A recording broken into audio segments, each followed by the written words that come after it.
নামাজে শয়তান আমাদের যেভাবে ধোঁকা দেয়।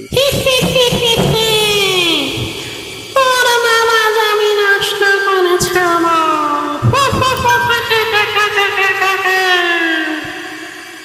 তুই মনে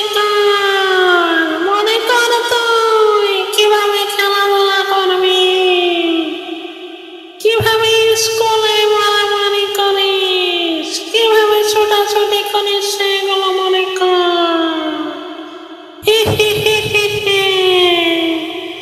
নামাজের ভেতর থেকে মন উঠিয়ে ফেলা, রুকু তাসবিহ পড়িস না, তোর শরীরটাকে বশ করে ফেলেছি।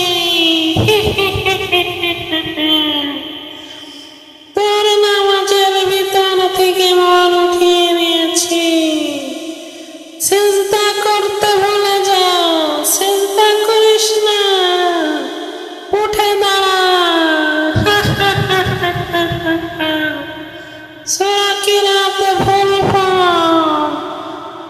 পড় সূরা কিরাত ভুলে যা।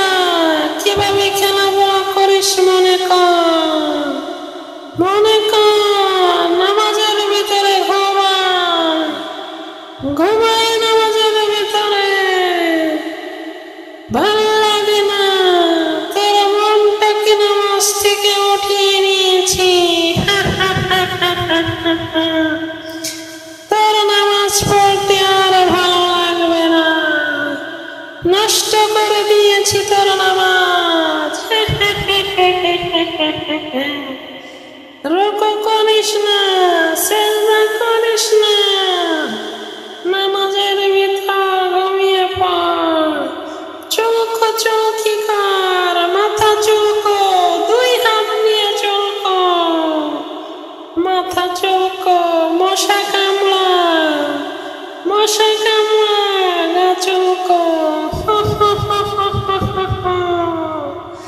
সিজদার তাসবিহ পড়তে ভুলে যা, মশা মারামারি কর। নখ খোটাখুটি কর। তোর নামাজ ভেঙে দিয়েছি, তোর নামাজ হবে না। আমি শয়তান জিতে গেছি। তুই মশা তাড়া, মাছি তাড়া, তোর নামাজ পড়া লাগবে না। তোর নামাজ থেকে মন উঠিয়ে নিয়েছি। তুই ধ্বংস, তুই শয়তান, আমাকে জিতিয়ে দিয়েছিস।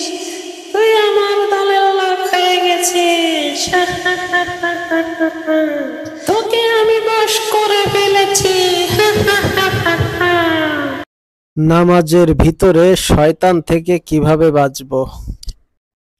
আল্লাহু আকবার সানা পড়ার পরে আউযু বিল্লাহি মিনাশ শাইতানির রাজীম, বিসমিল্লাহির রহমানির রহিম। আউযু বিল্লাহ, বিসমিল্লাহ সহিত নামাজ আদায় করলে শয়তান আপনাকে ধোঁকা দিতে পারবে না। তাই অবশ্যই নামাজে দাঁড়ানোর পূর্বে আউযু বিল্লাহ, বিসমিল্লাহ পাঠ করে নেবেন এবং আল্লাহর কাছে শয়তান থেকে পানাহ চাইবেন। ধন্যবাদ। ভিডিওটি কেমন হলো কমেন্ট করে জানাবেন।